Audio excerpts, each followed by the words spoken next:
my mother was funny. She put a lot of fear in us. And boy, we learned those parts after a couple of things that happened. And boy, I tell you, when we woke up the next day, if we had problem with words or trying to find how to do this, when we woke up the next day, we knew those songs. I mean, that one song was called Shelter. Shelter of the Rock. Shelter of the Rock. And I was singing tenor, and I had a hard time trying to learn tenor.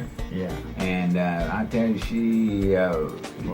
she just dealt with us, and so that I would get up singing that song, Shelter of the Rock. And even to this day, as an adult, I still remember that song, and that's over 50 years ago. Over 50 and years never ago. forgot that song, Shelter of the Rock. And say, in the shelter, shelter of the rock, Lord, let me hide. I tell you, that was a rough song. It was a rough song, but we made it. And we opened up for groups all over the country as the Caravan. Yeah, we opened up for Dorothy Love Code, the Harmonette, the Davis Sisters. We did a lot of we did a lot of traveling. We really enjoyed ourselves, and we were still young. You got to remember that we were, after we have grown up for a little while, we were traveling. We were 7, 8, 9, 10, and we were moving. We were actually moving and singing in a lot of convention.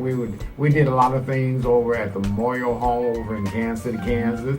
That was what you call kind of like a main auditorium there in Kansas City, Kansas, the main house that any artist came. They went to the Memorial Hall, and we just had a blessed time being able to go through a lot of experience, a lot of things we didn't know at that time. But then when you go back and look back, yeah, it was rough, but those was a lot of times you hear people, some kids say, well, when they had to do things, they said, well, my mother and my father made me do this and that. But though we may feel like that was kind of forced on us, but even today as adults, we still have that love of singing. Yes, we do. And that, I believe that's the way we'll just go to the grave.